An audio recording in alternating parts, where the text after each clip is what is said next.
Was the Apostle Paul the original Antichrist? Former minister and Bible college graduate Jeffrey Daugherty raises this and other staggering questions from the New Testament itself. The Christian Whistleblower asks if Jesus' original message has been warped into a fear and guilt-based control matrix. Here's Ali with more. Thanks, Seb. Daugherty's 35 years of research challenge everyone to consider new perspectives and ask themselves, just what lies behind my religion? Are we born with original sin or the spark of divinity within? Deep questions, Ali. Thanks. The Christian Whistleblower. We'll be watching.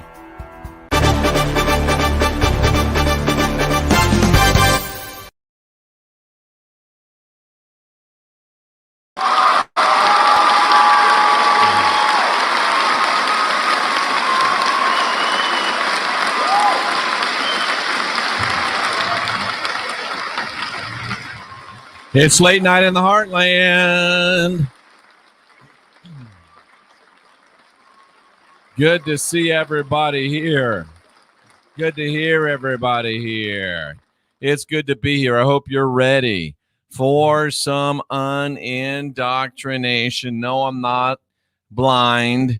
These are part of my Solex energy frequency, getting my shit together glasses. So, you know, you got to wear them 2 hours a day. I figure why not wear them the best 2 hours of my day? They're green, so they might do funny things with the green screen. But hey, it's helping me get my Musaw on. My Musaw. Pixie Garcia had worm dreams last night. Oh, we got you.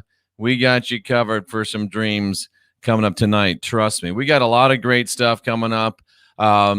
I know that we had talked about having Dave on the show, David Weiss, and I guess I kind of messed that up. I didn't think I heard it. Yeah, I'll do it. And he thought he was going to do it. And then I didn't get to prepare. And I like to promote when David comes on. And we're going to talk about nuclear weapons. So I wanted to have a little bit prepared. So we'll get David on just as soon as he has another break in his schedule. He's, of course, a very, very popular speaker.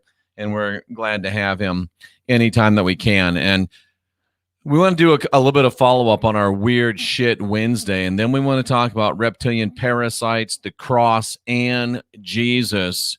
Are they portals to invasion, ladies and gentlemen, and control? I know it's going to be crazy, but we're going to talk about it. But I wanted to follow up a little bit. I noticed that there was a big deal made about Nancy Pelosi and her ice cream. Remember the ice cream, the expensive ice cream, the expensive freezer. And it was all a big deal about ice cream, ice cream, ice cream. And then when at the campaign, when they catch Joe Biden, where is he at? He's there licking an ice cream. Hey, Joe, what flavor of ice cream do you like? Folks, if you don't know what ice cream means in Pizzagate language, you should look it up. I don't think that it is just a happenstance that they were talking about those things, talking about ice cream in that frame of reference. I think it's a tell. I think that's exactly, they knew what they were talking about. And it's just one of those things I think is a tell. And it's something that we should be very, very aware of, in my opinion. I mean, Facebook, I like Facebook. I love having people to watch, but damn, it is so hard for me to operate Facebook. I don't know why. It just is. It doesn't seem like it's very user-friendly to me. But we're glad to see all of our users over there on Facebook. We tend to have a lot of whiny Christians over there, but that's okay. And I do give the disclaimer. I was 20 years a Pentecostal evangelist. I have a Bible college degree, over 100,000 hours of studying the biblical scriptures, and I am whistleblowing on the fear and guilt, blood magic, mind control matrix that is Christianity. So if that is going to get your panties in a wad, then feel free to go somewhere else and do something else and make good use of your time. If you stay here and continue to troll my channel, I'm going to make one of two assumptions. Number one, you really know that your beliefs are wrong. Deep down in your heart, you hear the truth and you're seeking it. So I'm going to give it to you both barrels, baby. or I'm going to assume that you're so pathetic that you got nothing better to do than trying to ruin somebody else's life, and you're going to get it even worse. So those are your two choices. Cherise, nice to see you here. Bill, nice to see you. And I just hope that we don't have people that just want to stay here. Oh, Eddie from Australia. Nice to see you, Eddie. And over on D Live, who we got? I like to let people know. We got Freed Mind over here. We got Jaded Genie. So glad to have you guys there. And, of course, we got all of the great regulars here on YouTube. And we don't want to waste much time on that, but I do appreciate each one of you being here. More Biden weirdness, ladies and gentlemen. Let me show you a video. What's the easiest way for me to do this? I'm going to put it over here. I want to show you this video because, again, we had Weird Shit Wednesday. Why won't this show up? There's some weird shit going on, ladies and gentlemen. There really is some weird shit going on. And this is one of those weird shit things that makes me wonder, and again, it actually makes me hopeful. Now, there's a ceremony after the inauguration where presidents go, it's Trippy Thursday, where presidents go and they lay a wreath at the tomb of the unknown soldier. And the president always carries the wreath with the assistance of the military member. Watch this. This is weird shit, ladies and gentlemen. This shows us that something's going on that is not understandable. Watch what happens here. You're going to see presidents carrying the wreath, and then you're going to see what happened at the most recent inaugural. And I'm not going to put the sound on. You might be able to hear the sound faintly. Please don't tell me, oh, the sound's not, because the sound doesn't matter. Watch the pictures, okay? And this is trippy. Watch.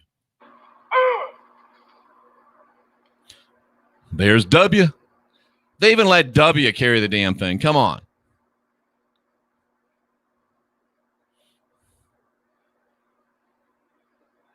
W.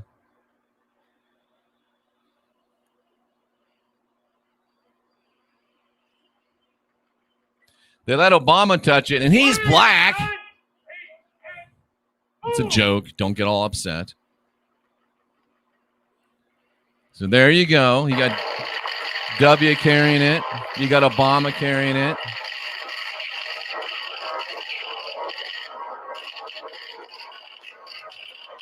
Here's President Trump.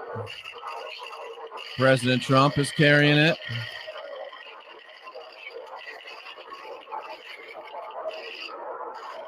That's the way it always works, folks. That's the way it always works as we blow through 400.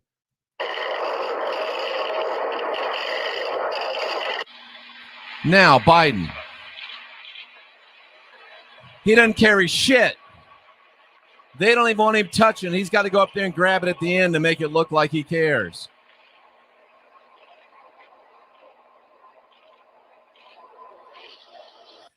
That, ladies and gentlemen, is weird shit. It's weird shit. Why is Biden not allowed to touch or carry the wreath to the tomb of the unknown soldier? Why are military people not saluting Joe Biden? It's really, really weird, folks. I'm not saying I know. I'm not saying I totally understand. I'm saying it's really, really weird. And somebody sent me a great message today, a great comment on one of the videos. And we're almost at 48,000. We're blasting over 1,000 subscribers in the last couple of days. We appreciate you so much. Thanks for doing it. And I just want to read these things real quickly because, again, it's weird shit, and it should give us hope. It should let us know that something is not right, ladies and gentlemen. Something is not right. Something is amiss. Joe Biden is not just, he's not something's wrong. Why has Joe Biden still not, and this was sent to me by Artistic Kitty Cat, and I've checked it out as much as I can. It looks like she's right. I'm not certain. We're over 500. And she asked some great questions. I'm assuming it's a woman. Her name is Artistic Kitty Cat. If you're a dude and your YouTube name is Artistic Kitty Cat, I'm just saying, bro. I'm just saying. All right. If Joe Biden is the legitimate and legal president, please answer these questions. Why has he still not been assigned any presidential government-issued aircraft? Not only is he the first president not to carry the wreath at the Tomb of the Unknown Soldier, he's the first president-elect in modern-day U.S. history whom the military failed to send Air Force One to escort him to his presidential inauguration. He didn't get anything. No plane for you. He had to order a private jet for transport. But guess who did enjoy the Air Force One and 120? Continues, even to this day, to have alternative government issue aircraft to transport. That would be President Trump, and she claims this would be illegal for someone who's merely seen as a civilian and not a government leader. At Arlington Cemetery on the inauguration day, 120, Biden was honored with a 3-gun salute via cannons from the armed forces. But why not the 21-gun salute that every president before him has received? And according to military regulations, the 3-gun salute is used to honor either a deceased president, interesting, or to honor and welcome any foreign dignitaries who visit there. Think about that. But President Trump did receive the honor of the 21-gun salute the very same morning. Why was that? If Biden is really the authentic and legal president, then how come the Pentagon has flatly refused to provide him any key military intelligence and further insisted he not even be permitted to step foot inside the Pentagon? That's true. And in case you missed it, he's even been denied the U.S. missile codes, affectionately known as the football. Every other president has received the secret codes on day one. Isn't it interesting that the codes were indeed sent with President Trump to Florida via AF-1 at the request of the military on 121? How come the National Guard lining the street? And this has been confirmed. I was reticent because I couldn't tell if it was the presidential motorcade, if the video came from the motorcade. And I might get my receipts, ladies and gentlemen. We're over 600. I got my receipts now. And the presidential motorcade, as it went by, many of the National Guard lining the street not only failed to salute, which is a gross violation of military protocol. And I was actually in the military for 7 years. So if you weren't, feel free to zip it. And not only that, many of them turned their backs to the presidential motorcade altogether. That's some weird shit.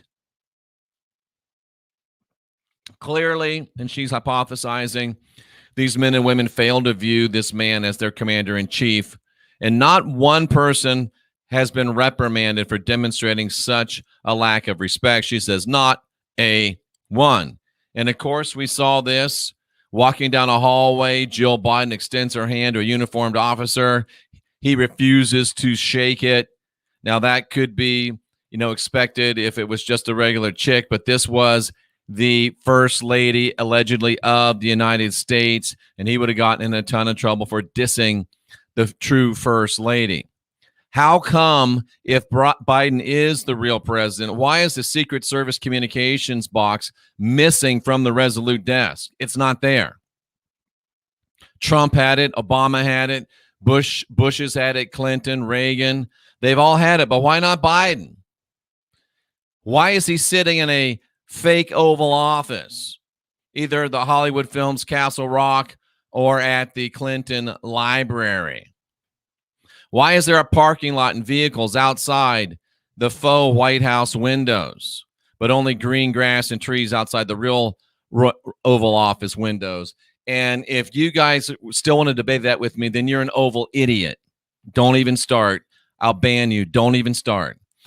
I wonder if the comms box needed polishing, repair, or perhaps they just forgot, or maybe they thought we were just too ignorant to notice its absence, or maybe they want and they have to tell and show the people that know that something is really, really weird in the state of Denmark. That is from Hamlet. Don't let it throw you.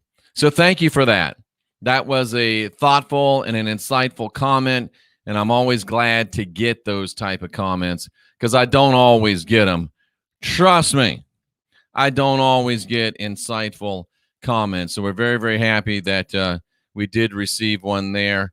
And let's go back to where I can see who's doing what, ladies and gentlemen. We don't want to miss any of your great and poignant comments, even though I'm trying not to get too caught up in them so we don't let them distract the programming. But anyway, now more weird shit, ladies and gentlemen. And then we'll get into our regular stuff. But this is some weird shit, folks. I don't know what to make of it. It's just weird Congress shit. will now vote. It's just weird shit. And this is a minute and 45 seconds of abject weirdness. Let me warn you. This is a minute and 45 seconds of just weird. And this was actually back in 2015. And there's a reason why I'm still playing it, because when things are talked about in 2015, they are, rolling things out. So watch this as we go over 600 and just listen to this craziness, ladies and gentlemen. Craziness on parade. Representative John Haller, then Rep. John Haller from the 12th District of Pennsylvania, speaking on the House floor. Congress shall now vote for approval of H.R. 8791, the Homeland Terrorism Preparedness Bill. Said bill requests emergency response funding in 2015 Homeland Terrorist Response Bill. Up to and including, this section is classified, dollars to prepare for a national level terrorist attack and or attack from classified. Funding for first responder personnel and vehicles would be doubled if said attack leads to more than 80% of national population being affected by classified. This funding shall commence in conjunction with the first attack on classified, or the first large-scale outbreak of classified, dependent upon which comes first. Civilian and military units shall be trained in containment and combat of classified, including irradiated classified with possibility of classified airborne, classified flesh-eating, classified, and or all of the above in such event as classified spewing, classified escape are released or otherwise become So is it a fake video? Air Force units may also be directed to combat said It is a fake video. classified. It's due to their onion enormous span. size and otherworldly strengths. Should event occur in urban areas?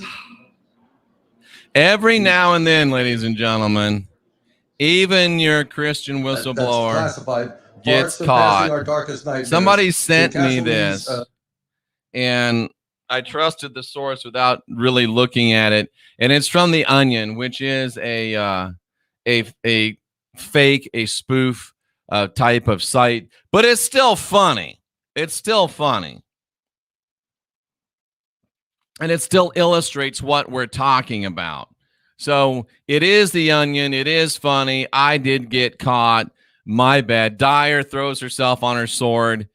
That's a lot of integrity, Tracy. That's a lot of integrity. I appreciate it.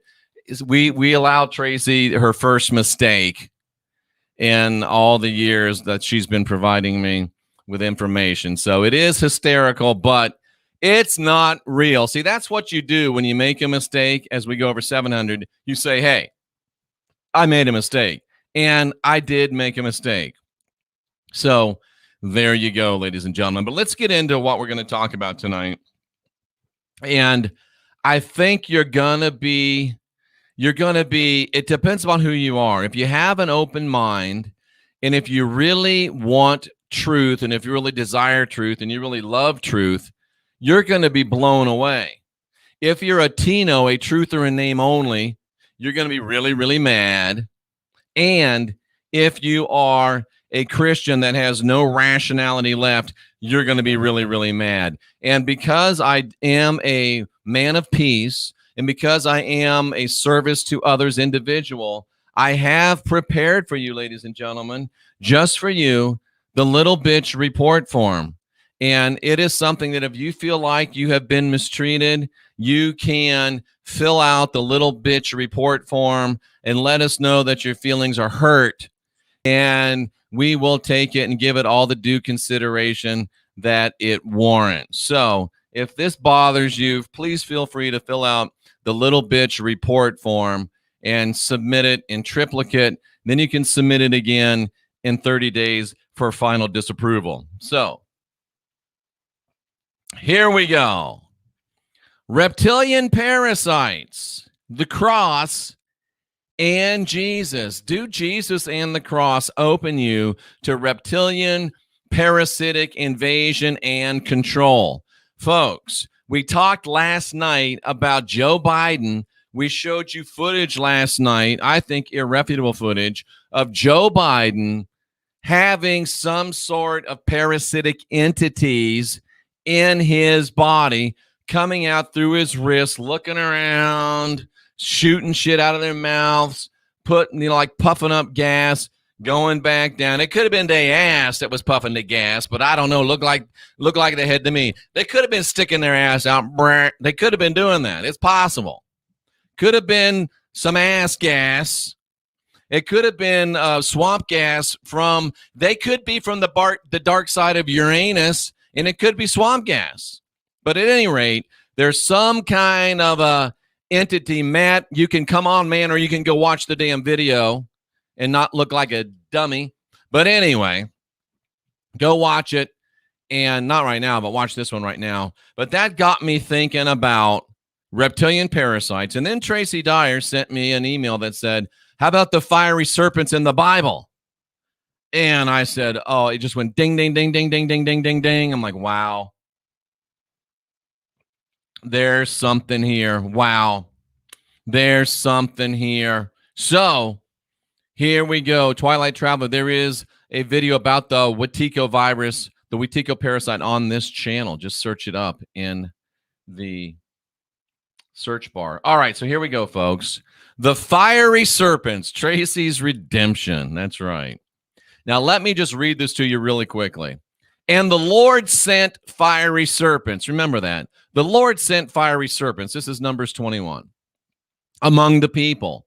And they bit the people, and much people of Israel died. Therefore, the people came to Moses and said, we have sinned, for we've spoken against the Lord and against thee. Pray to the Lord that he'll take away the serpents from us. And Moses prayed for the people. And the Lord said unto Moses, make thee a fiery serpent, set it upon a pole, and it shall come to pass that everyone that's bitten, when he looks upon it, shall live. And Moses made a serpent of brass, and he put it upon a pole, and he stuck it up his ass. No. He made a serpent of brass, he put it on a pole, and rammed it up his dirty hole. No. He made a serpent of brass, he put it up on a pole, and it came to pass that if any man had been bitten by a serpent, when he beheld the serpent of the brass, it bit him in the ass, then he lived. All right. Let me ask you a few questions based upon that part of the script, which will show you and lead you and guide you as we go through our study today. Let me ask you, who wrote the Old Testament?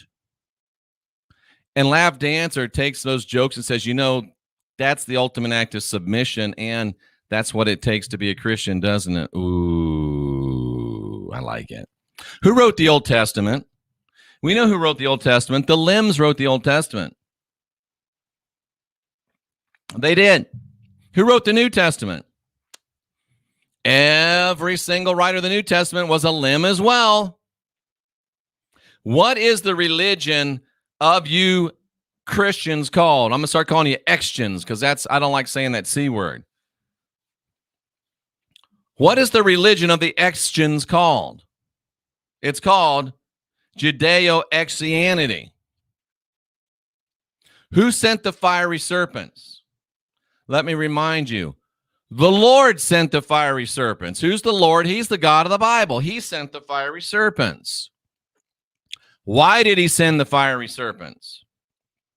He sent the fiery serpents because people spoke against the Lord and against Moses. That's why he sent the fiery serpents. What's the cure for fiery serpents? The cure for fiery serpents, is to look at a serpent set on a pole. And it's not really a cure. It just means that you'll live. You don't get delivered of the parasite. You just live. Brandon, actually, it is Satan. Hang on, watch. All right. With that in mind, what is the fiery serpent? Remember, what is the fiery serpent? What was the fiery serpent? The Lord sent a fiery serpent among the people. Why did he send the fiery serpent? Because they spoke against the Lord. So the fiery serpent came as a result of sin. The sin was speaking against the Lord. And in Ecclesiasticus 21:2, flee from sin as from the face of a serpent. See, this is how you study the Bible.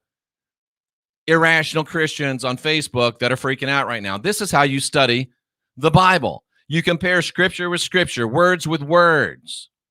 Flee from sin as it is the face of a serpent.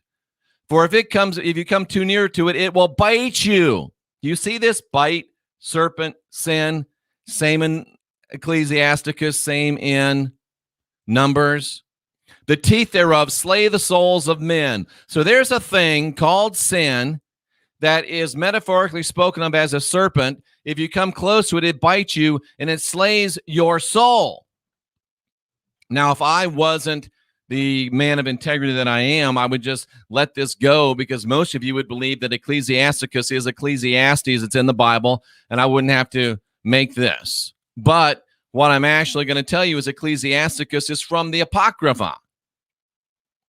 And Ecclesiasticus was a part of the King James Version for 274 years until it was removed in 1885, which is really interesting to all you Bible scholars. Oh, the King James Version, Word of God, Revelation says don't add to it, don't take away from it. They took away from it in, what was it, 1835 or whatever? Isn't that interesting? And oh, yeah.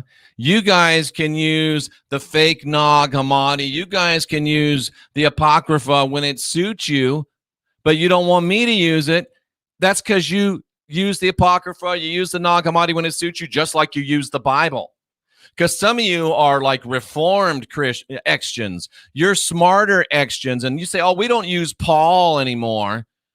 But it says the whole book is written and inspired Word of God. Who are you to decide what parts you can take, which parts you can't take? And by the way, I'm the guy that started 6-7 years ago the false Apostle Paul. I started it.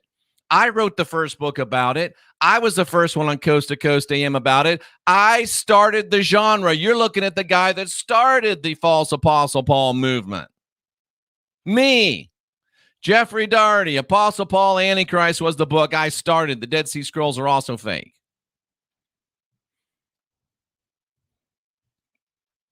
So I know that you like to pick and choose. So don't get mad at me if I pick and choose a little bit. All right. So who sends the serpents? It was the Lord that sent the fiery serpents. No doubt about it. And if the fiery serpents are sin, who sends the sin?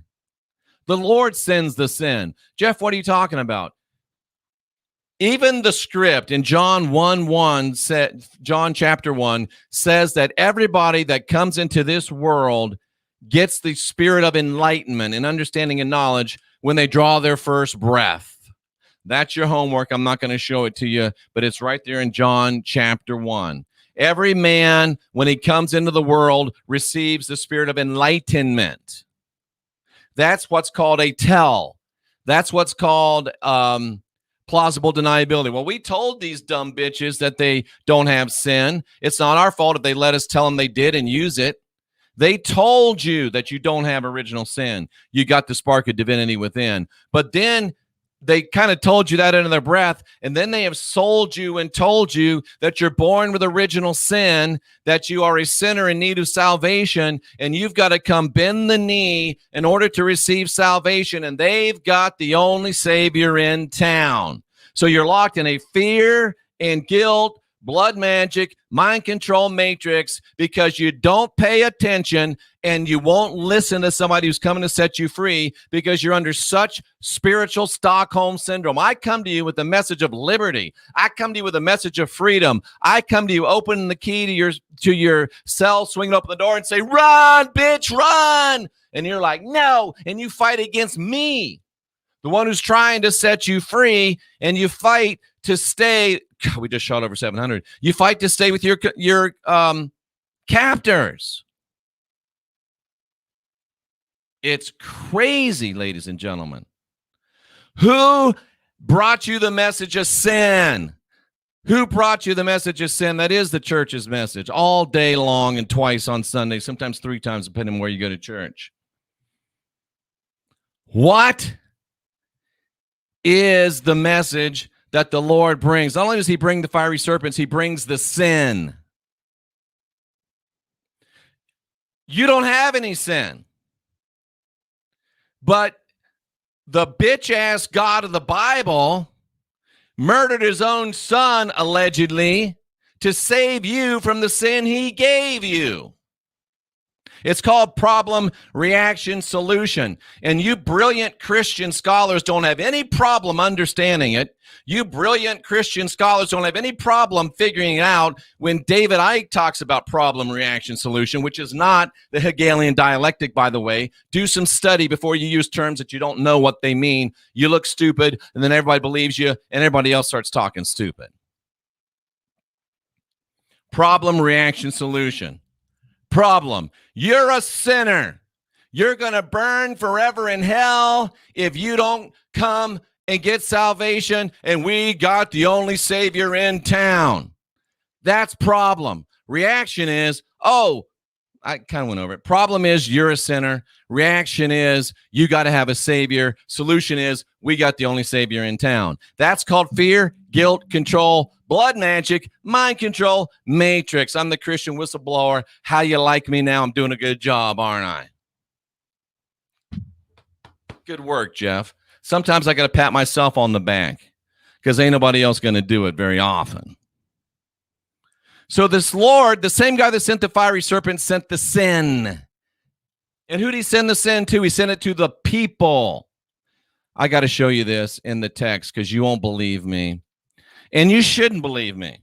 You should not believe what I say just because I said it. The fact that I spent 20 years as a full-time minister, I preached on 5 continents, that shouldn't really mean anything to you. It should be, okay, cool story, bro, but I'm still going to check you out, right? Just because I have a Bible college degree doesn't mean you should believe me. You should check out what I say. Just because I have over 100,000 hours of study in the biblical scriptures, which is verified by George Daugherty, by the way, if that makes any difference to you, doesn't mean you should believe me. But I've forgotten more about the Bible than most of you will ever know. You might want to keep that in mind before you open your mouth and make yourself look stupid. You might want to do that. Look, I'm a one-trick pony, but I can ride the hell out of that one pony. And I've been riding that bitch for 40 years. I can't do much, but what I can do, I can do. I can do the hell out of it. So, watch this. We're going to talk about who the people are.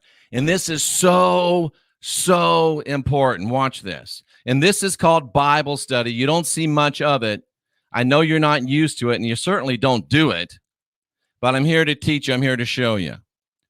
So, the Lord sent fiery serpents. Who sent the serpents? The Lord sent the damn serpents. Is this showing? It is sharing. Okay, good. The Lord sent the serpents. Who did he send the serpents to? He sent the serpents among the people. Now, you see these numbers, how they're blue. That means they're a hyperlink. You click on them. It drops you over here to where you can look at the meaning of the word in the original text. I know a lot of you Christians, you don't really give a damn what the text means. You don't give a damn what the text says because you give it your own private interpretation, even though the Bible says the scripture is of no private interpretation. Well, it doesn't really mean that. It doesn't really mean that. I go on a show, I get invited to come on a show and talk about flat earth, and they ambush me. The host didn't know, but this little twerpy ass, self-righteous, arrogant bitch starts jumping me when I'm trying to be polite, starts jumping me, starts assaulting me from the bushes about the scripture. I say, okay, well, here's what the word says. Oh, no, the word doesn't mean that.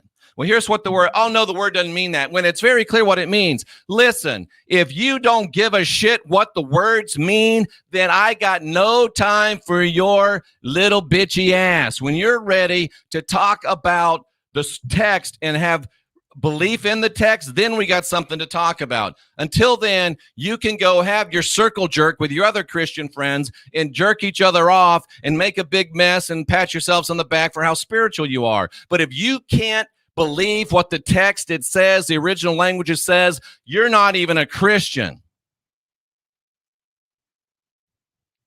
So what does it say? What do the words actually say? The words mean things.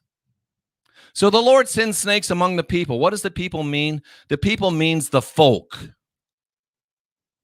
That's so huge. You don't understand how huge that is.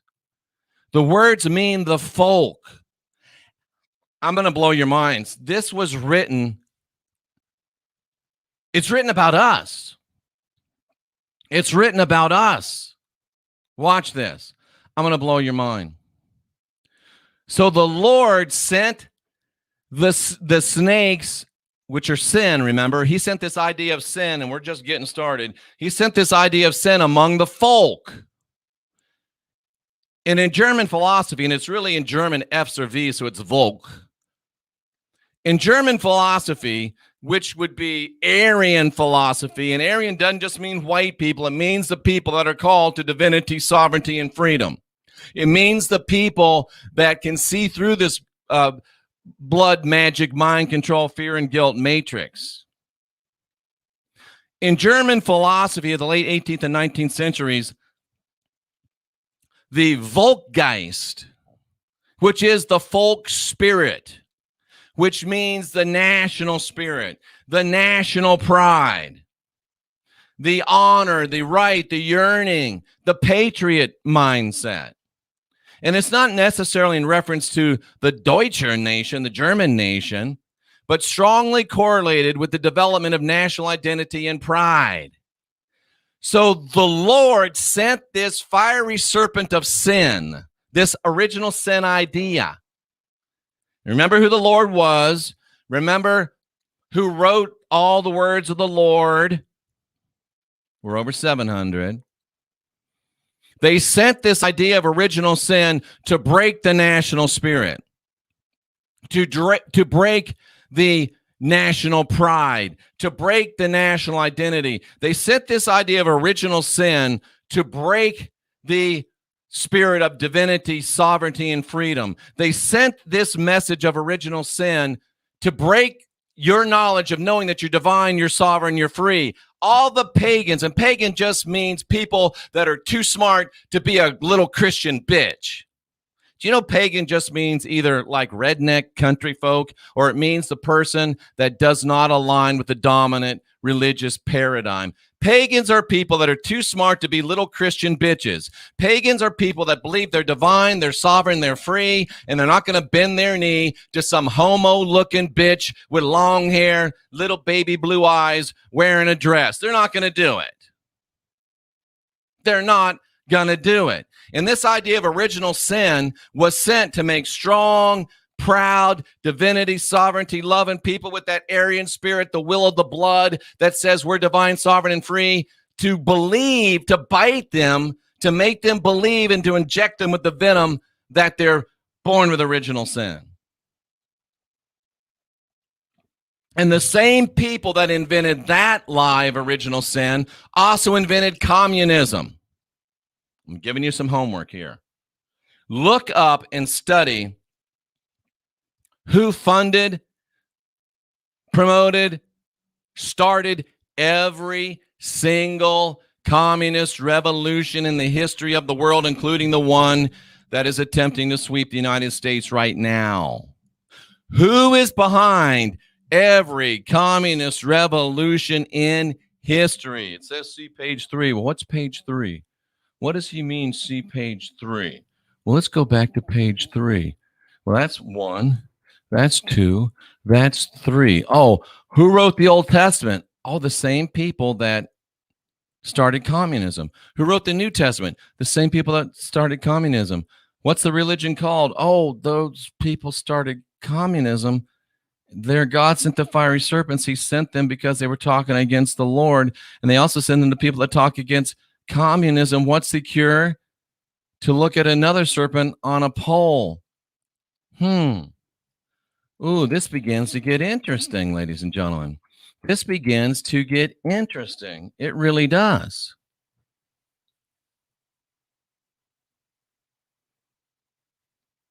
Wow. It's the serpents are sent against the Volk. Wow. Who do the fiery serpents target? They bite the folk, and much of the folk die. They target those of the folk, the ones that strive against Yahweh, the ones that strive against Moses. I got to be careful.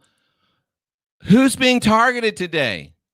Those that strive against Yahweh, those that strive against Moses, who just happens to make us strive against the people that invented communism too. Same people. Same people. Jeff, why do you say communism and Christianity are the same? Well, because they are. They're authored by the same people. And when you look at especially Bible prophecy, which is made by the Jesuits, I've proven it 1,000 times. I'll have to do it again. Bible prophecy is a perfect explanation of a communist takeover.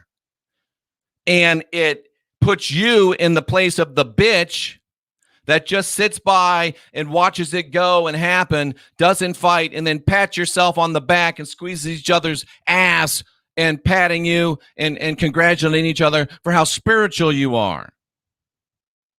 While the rest of us try to fight to save your sorry asses. Look at the 6-7 seals of Revelation.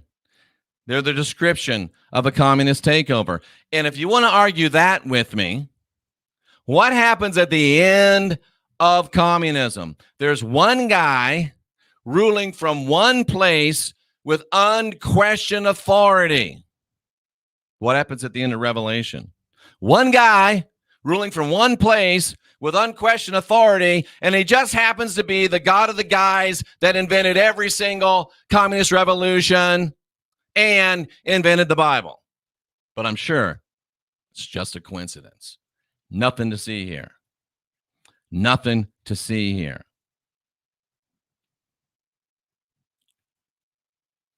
This has been prophesied, ladies and gentlemen. This has been predicted. You remember Genesis? You remember the book, not the group, but the book of Genesis, not Phil Collins. Although Phil Collins in Genesis is a lot more interesting and a lot better for you than the Genesis in the Bible. Studio. I hope that was those guys. Don't really know. But if you remember that whole story about the apple and all that crap, the bottom line of that is that they put enmity between the seed of the serpent, and the seed of the woman, the Volk, the folk, the Aryans. And let's look at it in the Bible again. I know that you guys aren't really used to reading the Bible. You just like to carry it and look spiritual. I know you're a little bit out of your comfort zone, but that's okay. Baby steps. Baby steps. I haven't looked at the chat. I'll bet it's just going completely ape shit. I'll put enmity. None of you bitches knows what enmity means, and you never bother to look it up. You just believe what the preacher's telling you. The problem is, if you don't look up a word, everything that you read after that, even if you know the words, you're comprehension is reduced by up to 60%. Why do you think they use words that you can't understand? Because they don't want you to understand. So I'll put enmity. You got to know what enmity is, ladies and gentlemen. What is enmity? Enmity is enmity. Come on, guys. Personal hostility. Personal hostility. I will put personal hostility between you. He was talking to the serpent, the snake, who was sin, who was the servant, and what was the sin? Talking against the Lord and talking against Moses. So those that talk for the Lord and those that talk for Moses, there's going to be enmity. There's going to be bad feelings between those that talk for Moses and talk for the Lord and the woman. Who's the woman? That's everybody that comes from a woman. That's humanity. And between your seed, what's your seed? Your offspring, and her offspring. And this is where it gets a little exciting, because the he's that come from the she's, the volk that come from the woman, they're going to crush your head. And one of these days, bitches, did I lose? Looks like I'm still alive. Why did I lose my picture? Why did I lose my picture? Why did I lose my camera? Well, I don't know why I lost my camera, but I'm still here. One of these days, why is that like that? I don't like that. Why did I lose my camera? My camera's still on. Yeah, I know that, Alex. Thanks, bro. I lost my video for some reason. But you can see the rest of the stuff, right? All right. Well, anyway, I'll see if I can fix this on the fly. I don't know what the problem is. But one of these days, it may not be today, it may not be tomorrow, but one of these days, we're going to crush the head of Judeo-Christianity. I know, Alex. One of these days, we're going to crush the head of Judeo-Christianity. Crush the head. You know what happens when you crush a head? That's one bitch that is dead. One of these days, we're going to crush the head of Christianity. Oh, Jeff, you're crazy. Well, 7 years ago when I started this, a whole lot more people profess to be Christian than they do today. I call that progress. One of these days, we will crush the head of the fear and guilt, blood magic, mind control matrix. And the reason why we have to crush the head of Judeo-Christianity is because as long as there's Judeo-Christianity, there's the seed of communism in the world and the seed of enslaving people, both politically, spiritually, and emotionally. We're going to crush it. One of these days, it will happen. Maybe not today, maybe not tomorrow, but it's going to happen. And all this time, they're going to be striking the heel. Can you still see the Bible Hub? I think you can, right? You will strike the heel. Let me refresh this. I hope that doesn't blow everything up. That's still not working. You will be striking the heel. You know what striking the heel means? Biting the heel. Who's going to bite the heel? Who's biting? Serpents bite. Wow. Wow. Still no me, but we'll just go through it like it's radio. How about that? We'll just go through it like it's radio. So they targeted the folk, those that strive against Yahweh and against Moses. And they, the snakes, bite them. They bite their heel.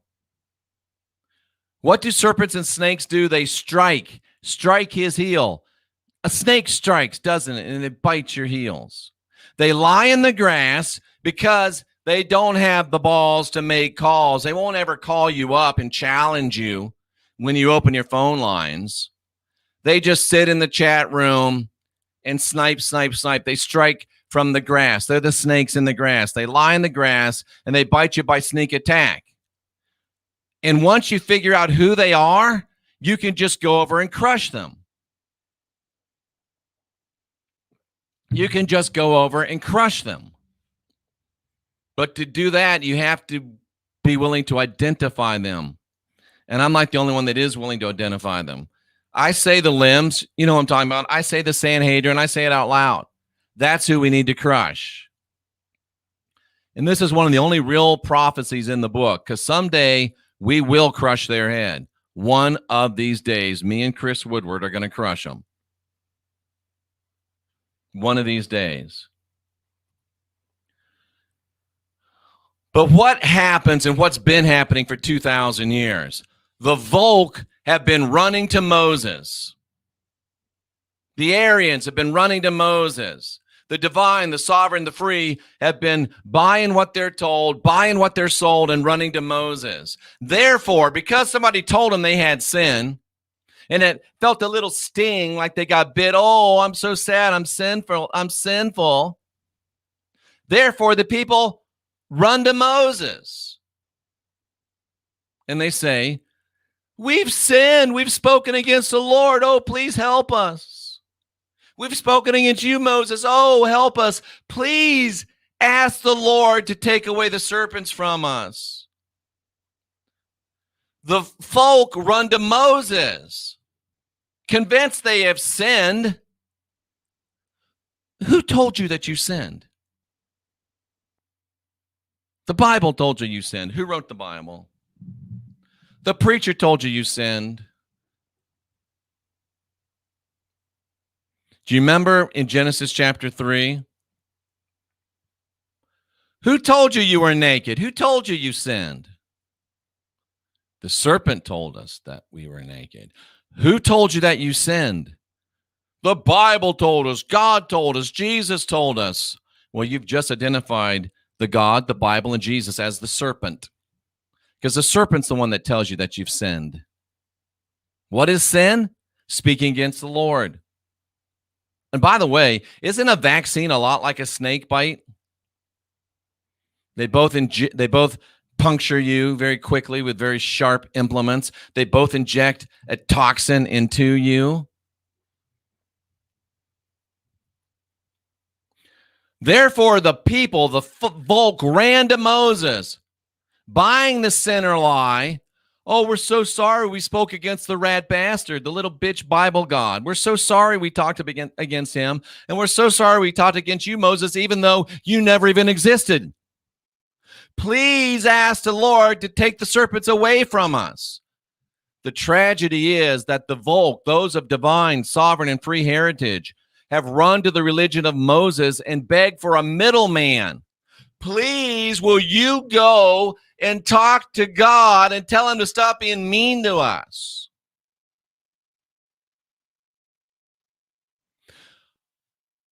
And they give you a middleman, and his name is Plastic Jesus. Oh, Plastic Jesus, even though you're not real, will you please go talk to your bitch-ass little punk, puny God dad and tell him not to be so mean to me? And if you don't think Jesus was a middleman, where was he crucified? Between two other thieves and liars. Where was he? In the middle. He's a middleman. What was he crucified on? A cross? That's because he's a crossroad demon. Talk to God for us, they beg. This is where preachers and prophets and gurus began. Let me read you something. I won't belabor showing it to you, but let me read you something, and I hope it pricks you in your heart. Like a bite, like a vaccine. I hope it makes you say, oh, what have I done? What have I lost? What have I given up? Judges 21 and 25. In those days, there was no king, and every man did right in his own eyes. You don't need a king to tell you what's right. You know what's right. And left alone, you do what's right. You don't need some bitch-ass, false, phony, fake God to tell you what's right. And I get so sick and tired of Christians telling us, oh, Christianity is the basis of morality. Christianity is the basis of immorality. And a lot of people had great morals long before your little asses showed up. And the pagans didn't have to worry about 20, 30% of their priests fucking their kids.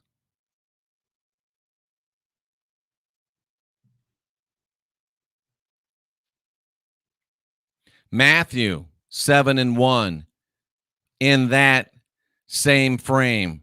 Matthew chapter 7, verse number 1. What does it say? It says, judge not that you be not judged. That's been so misused for so long. What does it mean? It means don't lord it over other people. Let everybody be divine, sovereign, and free. Take care of your own damn business. Don't try to take everybody else's business. Because if you try to rule over other people, you're going to be ruled. You're going to be judged. That's what's called taking text with text in context. Judges. Every man did what was right because he could see with his own clear eyes. Don't allow yourself to be judged. And what's the best way not to allow yourself to be judged? Not to reign over other people, and you won't be reigned over. Do what's right in your eyes and quit worrying about what your brother or your sister is doing. And if you didn't believe that you were filled with original sin, you wouldn't believe that they were filled with original sin, and you wouldn't feel like you got to watch them because they're going to do something bad. If you understood that you are divine, sovereign, and free, and have the spark of divinity within you, you would realize that they are divine, sovereign, and free, and have the spark of divinity within them, and you'd be giving them a break until they proved you wrong. And it's a lot less stressful for you. If you believe that somebody's got the spark of divinity, you don't think you got to watch them and judge them. But you don't even think you've got that yourself because you've been bit by the serpent. You've been bit by the serpent.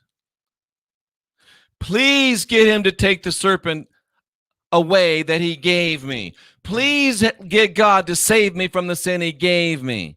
He gave you the damn serpents, and you're asking him to get rid of them? And even the Volk now begged the God of Moses and the religion of Moses to save you from the sin he gave you. What's wrong with you, man? And what's the serpent's solution? A cross. So the Lord told Moses, make a fiery serpent and put it upon a pole. That word is the same word in the New Testament for stauros, which is a pole, and that's what, according to the story, Jesus was crucified on. The cross beam is the part that you carry. The pole, the stauros, is what he was crucified on. Don't care if you like it or not. That's the truth. If you don't like truth, then go somewhere else. This is for adults. So what he told Moses to do was to make a serpent and put it upon a cross. Wow. And it'll come to pass that everyone that is bitten, everyone that is got the sin bite or the sin vaccine, and you don't have to accept the vaccine.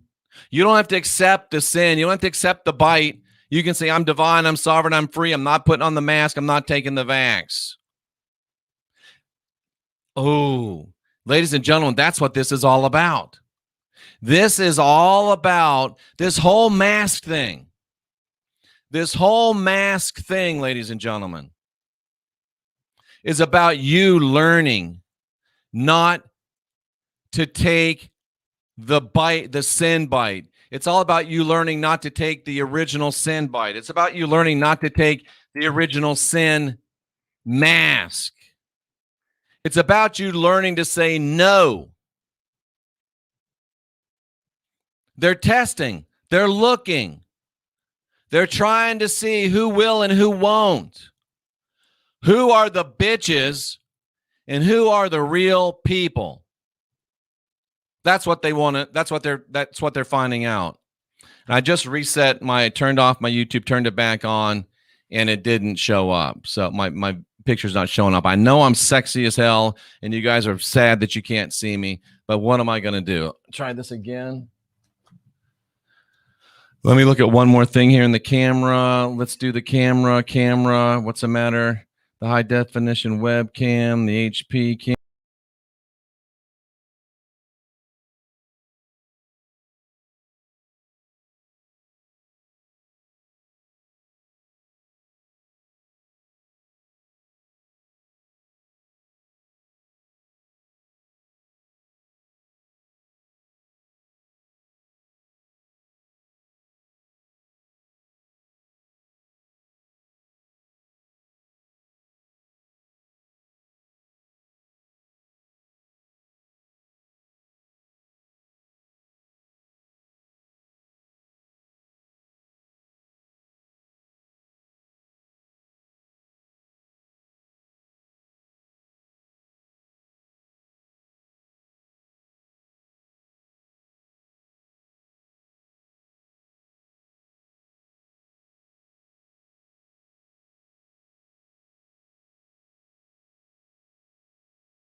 Can you hear me now?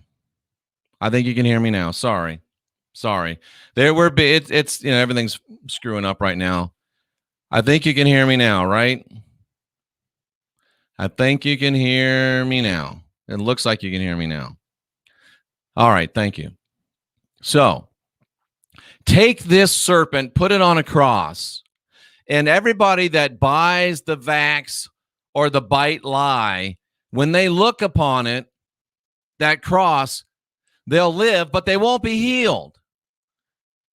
Everybody that comes to the cross can live, but they won't be healed.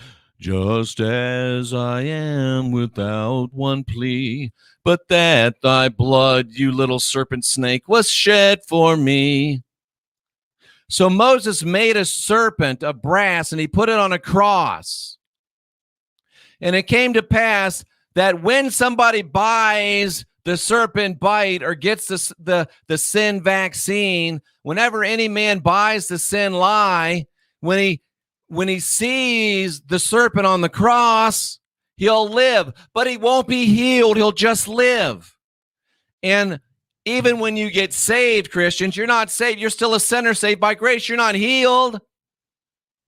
So the rat bastard, that's the God of the Bible, told Moses to put a serpent on a cross and lift it up so that all could survive the bite of the serpent that he himself sent. It's a perfect analogy of original sin. Let's convince these bitches they got original sin and tell them we've got a savior and make them come to us so we control them. It's the same exact thing, ladies and gentlemen. And I'm going to prove it even more clearly to you. Because John chapter 3, verse 14, they tell you right in the New Testament, they tell you, as Moses lifted up the serpent in the wilderness, even so must the Son of Man be lifted up, that whoever looks to him, believes in him, should not perish, but have everlasting life. Holy shit. Just like Moses lifted up the serpent in the wilderness. So what does that mean? That means that Jesus on the cross is the serpent. Jesus is the serpent. And all Christians are the seed of the serpent. And you've got a parasite. You got a fiery serpent parasite. Just like Moses lifted up the serpent in the wilderness, Jesus is the serpent that got lifted up on the cross. And if you come to him, you won't perish. You don't get healed. I'll show you in a minute. You won't perish, but you'll have eternal life. Jesus is the serpent on the cross, made by Moses, who wrote the New Testament, who wrote the Old Testament, who was Jesus, who invented communism, same people. In the exact same way that Moses lifted up the snake, Jesus, the snake, is lifted up on the cross. So must Jesus be lifted up. Jesus is the serpent. It's the exact same procedure today. People bitten by the original sin lie, go get their Jesus vax so they can live. They're getting saved from the guy that gave them the snakes and the sin in the first place. Are you shitting me? Are you that irrational? Irrational means you're not thinking. I used to say stupid, but Cynthia made me stop saying stupid. I just say irrational now, and that's okay because it's actually a better word. But Jeff, it says we'll live eternally. Does it really? Does it really say you'll live eternally? Well, yes and no. Good news and bad news. You will live eternally, but not like you think you will. And I'm going to show it to you right from the Bible, because that's the book for me. You stand alone on the Word of God, the Bible, right? Right? Are you like that little arrogant bitch that shanghaied me on that show and you don't believe what the Word says? You just believe what you think it says. Well, here's what the actual Word says about the deal you signed. You ready for this? You ready for this? Watch. You know, I could just share the whole thing now, couldn't I? Well, that's not what I wanted to do. Let me try that again. Are you ready for this? There we go. If the spirit of him that raised up Jesus from the dead. Who raised up Jesus from the dead? The Father raised up Jesus from the dead, right? In the story. And it doesn't matter if it's real or not. This is just what they're talking about. If the spirit of him that raised up Jesus from the dead dwells in you. When you get saved, you got to ask Jesus into your heart, right? And what did Jesus say? If you ask me into my heart, I stand at the door and knock, and any man opens the door, my Father and I will come and live in you. Forget the fact that you're inviting two entities, two spirits to live in your heart, and anywhere else, that's voodoo, that's demon possession. But because it happened to you in church, all of a sudden it's holy. Forget that. But the spirit of him that raised up Jesus from the dead dwells in you because you asked him to. So he that raised up Jesus from the dead, the Father, will also quicken your mortal body that by the spirit that dwells in you, by the parasite that dwells in you. Well, Jeff, look, we're going to live forever. Well, that's the good news, I guess. Because what does it really mean? Watch this. Watch this. If the spirit of he who raised Jesus from the dead is living in you, what do parasites do? They live in you. Boom! What do parasites do? They live in you. The Father lives in you. What's the Father? A goddamn parasite. Jesus lives in you. What is Jesus? A goddamn parasite. An entity, a parasitic entity. I'm just wondering, was it the Father or the Son climbing out of Creepy Joe's wrist at the debate? Maybe it was both of them, the Father and the Son. Because he's a good Roman Catholic, right? Which one's going to crawl out of you, Father or Son? Ooh. So Jesus is a parasite living in you. The Father's a parasite living in you, but that's not what we're talking about, but that's a great on-air live realization. I don't get revelations because that comes from somebody else to me. Realization is my higher mind picking up on it, boom, from the divine mind, because I got an Ethernet connection to the divine mind. That's what I'm talking about. Boom, boom, boom. All right. So he who raised Jesus from the dead, that parasite living in you, will give life to your mortal body. You didn't read the contract. Because what does mortal body mean? What's he going to give life? He's going to give life. What does that mean? He's going to make alive. What's he going to make alive? Your mortal body. What's your mortal body? The body that's subject to death. Your mortal body is this body that gets sick, that gets hurt, that cries, that gets hungry, that shits, that farts, that throws up. That's what you're going to get. Brought back to life over and over and over again until you lose the energetic essence of coming back again and you die and go back to the dust that he's ground you into. It's what the word says. What's going to be given life? That which is subject to death. And you're going to die and die and die and die until you got nothing left. Wow. You didn't read the contract, did you? You sold your soul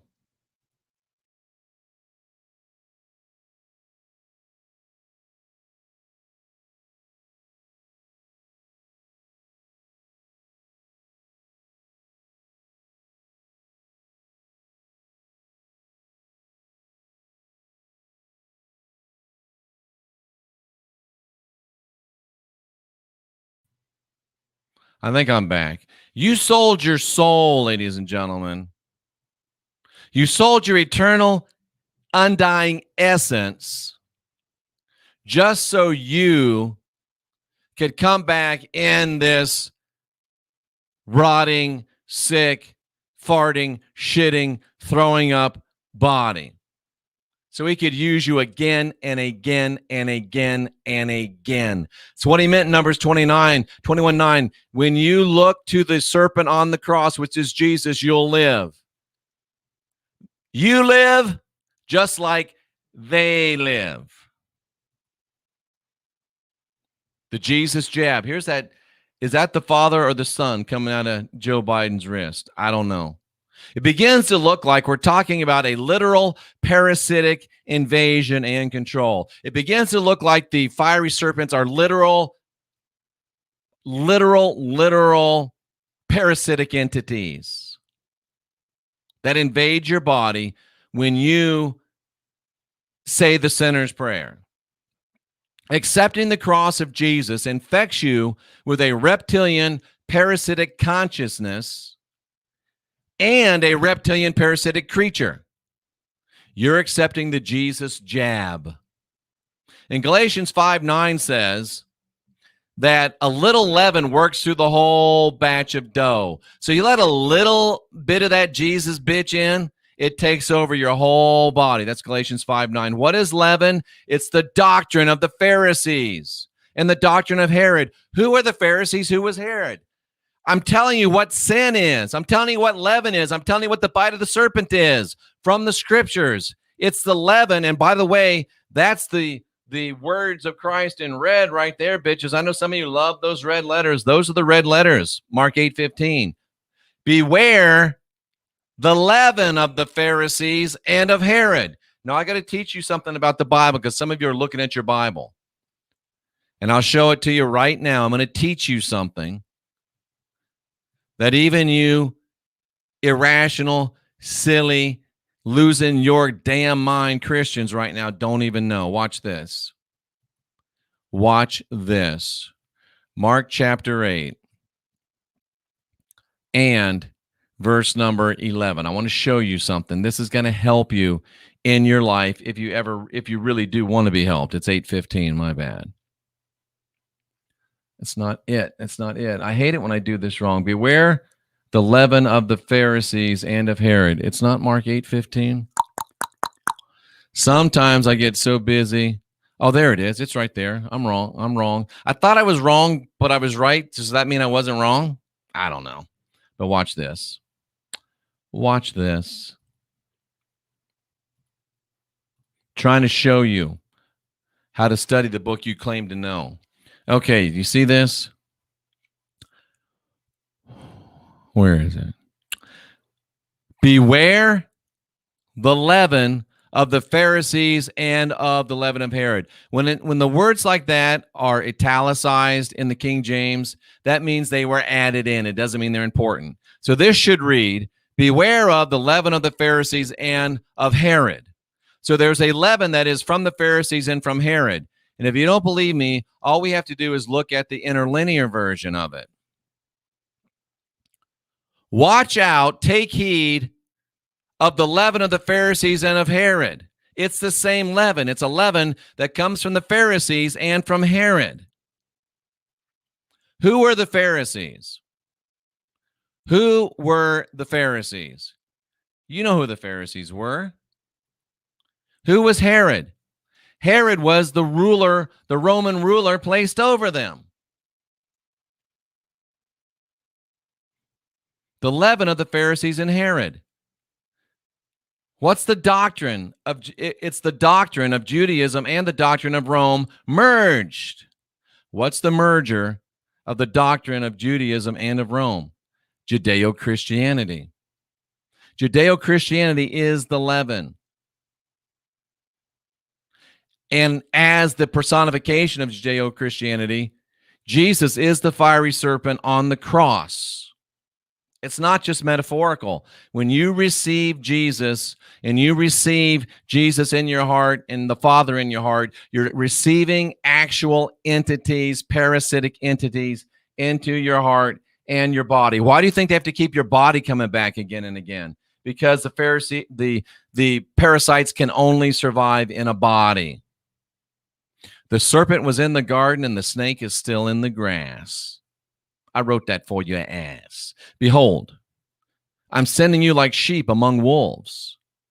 Really, it's a backward play. I'm sending you as wolves among sheep. Therefore, since I'm sending you as wolves among sheep, and if you're a wolf and you just run up to a bunch of sheep, they're going to run away. They're going to run away. But if you're shrewd about it,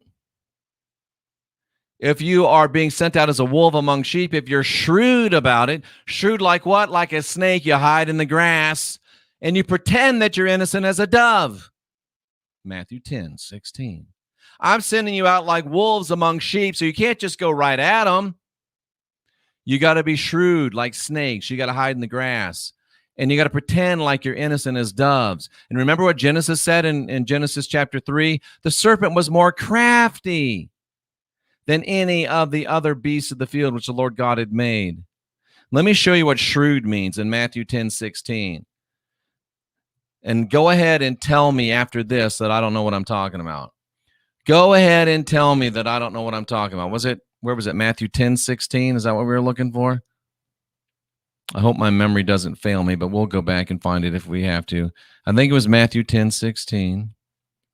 10. Heavy on the Bible tonight, but this is so important. Matthew 10:16. There. I send you forth as wolves in the midst of sheep. Therefore, be therefore wise. But let's look at that word. What does that word really mean? What does that word really mean? It says, therefore, be shrewd. What shrewd mean?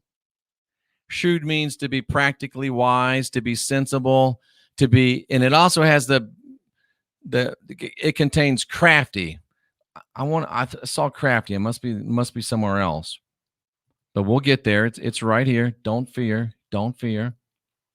So the serpent was more crafty than any. Oh, that's what we wanted. Genesis 3:1. The serpent was more crafty. Crafty and shrewd are the same thing.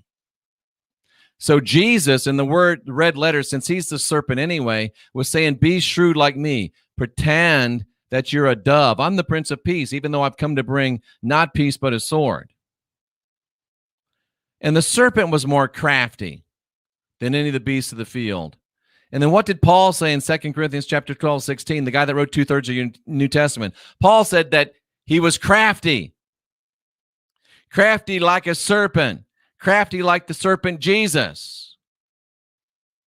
And he caught you with guile. 2 Corinthians 12:16. What's guile? I think this is the last verse. Don't worry. 2 Corinthians 12:16. What is guile, ladies and gentlemen? What is it? 2 Corinthians 12:16. What is the Bible definition of guile? What does your script, not your scripture, but your script, what does it say about guile? Watch this.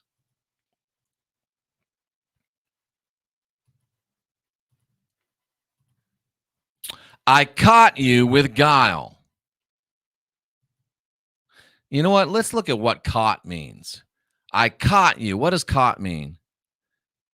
I laid hold of you. I violated your volition and kidnapped you. You know what he did? He caught you just like the Romans were catching men, spearing them out of the water. That's why your plastic Jesus was speared on the cross. It's an analogy to the Romans spearing. I ain't got time to get into that, but those of you that know. I caught you. You've been caught. You're caught in a trap, but you can walk out. If you're not too stupid, baby, why can't you see? You're a stupid idiot when you don't believe a word I'm saying. We can't go on together with your stupidity of mind. I can't build your dreams when you got a stupid mind. Don't let our love survive. Let me dry those tears from your eyes. You're a good person. I don't want to let you die. And you know, I never lied to you. Anyway, I caught you by what? By trickery. What's trickery? There's my crafty. I caught you by being crafty.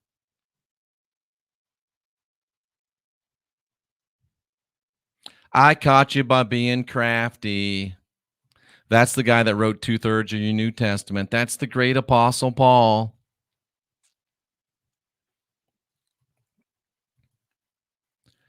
In Jesus, you live just like they live. This is you in Jesus. This is you Christians over there on Facebook. This is you Christians there on YouTube losing your damn minds. And this is me saying, why the fuck can't they see? Have they not looked in a reflective surface? This is me right here saying, fuck. Can't they see? You think you live. You think you're going to play a harp on a cloud. This is what you look like. You're rotting. This is your mortal body being resurrected again and again and again while he uses you up, and the parasites live and suck you dry. This is you. At the end, these ones are about dead. This is you. And this is me saying, why the fuck can't they see this shit? I'm trying to get you to put on your glasses, you irrational bitches. In Jesus, you live like they live. And they're showing you. This is you now, Christians. You ain't got a damn clue where you are. You're as blank. The lights are on, but nobody's home. But this bitch thinks he's president of the United States right now. He's sitting in a fake White House, signing fake executive orders. Kamala Harris giving him blowjobs under the desk. He thinks he's really the president. And you think you're really saved and on your way to heaven. When this is what's awaiting you. You irrational individuals. This is who you are now. He thinks he's president. You think you're a sinner saved by grace. And really, you're just losing your mind and your face. And here's me saying, why can't these dumb bitches see? Why won't they let me help them? Why are they caught in a trap? Why won't they walk out? Because you love you too much, baby. You love the lie so much that when somebody comes and tells you the truth, you won't accept it. You won't accept it.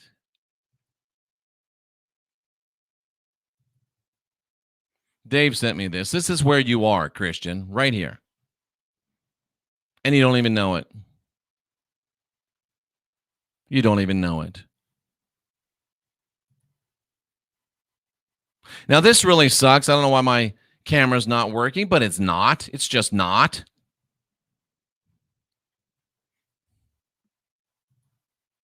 I don't know why.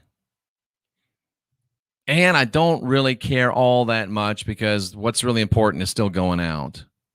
What's really going on is still going out. That's the important thing. And here's somebody named Porsche over on YouTube that has such a pathetic life. She's been here for an hour and a half. Can you imagine not having anything better to do on a Thursday night, but to spend an hour and a half trolling somebody else? I would get mad at her, but she's just so pathetic. It's really sad to be that pathetic. Wow. Wow. I think we should be able to open the phone lines. And if you don't mind not seeing my beautiful face, we can open the phone lines and we can take calls just like we always do. I will put the phone lines. I wonder what happened. Oh, my camera's not working. I'll put the banner here for the phone lines. So you can see the phone lines, 913-279-0831. It's 913-279-0831. You've got to be interesting. You got to be polite. And you got to come strong with something to say, or I will. Well, I got a couple things for you. Not only will I cut off your call, but I got the gong, ladies and gentlemen. I got the gong, ladies and gentlemen. It's ready to go. And it's a real gong, but you won't be able to see it. Okay, let's see, and let's hope that this works. It's Late Night in the Heartland. You're live with Jeffrey Daugherty. Hi, this is John Tulsa. I'm turning it down right now. Okay, I got it off. All right, John, what's up, my friend? The lights came on that last sermon you just gave. Crazy, Boy, huh? Well, the lights came on. Listen to this. We've talked about this before, that there's places where Jesus is talking that's actually Titus. Yep. And what did he say? What did he say to the Jewish rabbis, which were the Pharisees, that they're like sepulchres with dead men's bones in them? Oh, because they've been coming back so many times, they're almost dead. Yeah. Holy shit. And they're the ones that are teaching, they are teaching that doctrine. Yes, it is. And I mean, it's just like a revelation in me, right? It there. is a revelation. Wow. Powerful stuff, John. And I mean, I've been wondering about that when I read it before. These are the founders of the whole religion. They are. These are the top men in the faith of the limbs. This is top. Yep. It's amazing, So anyway, isn't it? Something else I was thinking about. I was wanting to say something tonight. I'm going to go quickly say it, but are you still there? I'm here. Okay. Sometimes it feels like you're gone. But anyway. I will never leave you nor ever forsake you, John. Okay. Thank you. Never, ever, I don't care how big a guy you are or anything else, don't ever get a scared man in a corner. Ooh. Because they will tear your ass up trying to get out of there. Don't ever terrify somebody and use your bulliness on somebody else, because I promise you, that little skinny, scared guy is just like that woman that pulls a car off somebody that's laying on her husband or something. Yeah. They got so much strength that they can tear up the meanest, burliest 300-pound guy in the world and just go through him like he ain't nothing. Yep. That's absolutely true. That's for you bullies out there. Well, I appreciate that, John. I really do. Okay. Thanks a lot, guy. You Bye. bet. Have a great night. Thanks for calling. It's late night. Whoops. It's Late Night in the Heartland. You're live with Jeffrey Daugherty. Howdy. Hey, Laugh Dancer. Why would somebody sit for 2 hours in a chat room just to troll? Are there really people that pathetic in life that they got nothing better to do except spend 2 hours listening to somebody they hate? And they aren't really listening if they're trolling. They're just, I mean, that to me just sounds like they're just completely mesmerized, under a spell, zombified. You know what it is, Laugh Dancer? They can't quit me. They're Brokeback Mountain on me. They can't quit me because something in them realizes that I'm speaking the truth. And even though they're irrational, their spirit says, you got to listen. You got to listen. And one of these days, it'll break through their irrationality and maybe they'll actually wake up. But what is your question? First, I wanted to say something about this last night and this tonight, what you talked about. Somebody in the chat mentioned the Caduceus, and I was thinking about that earlier. I was thinking, you had mentioned many shows ago that you said it to me. You said, maybe we need to delete some of our chakras. Do you remember saying that to me? I don't think you do, but yeah, I advocate that you close them because they're apertures through which the rat bastard can get in and out. And maybe these parasites can get in there. Yeah. So get this.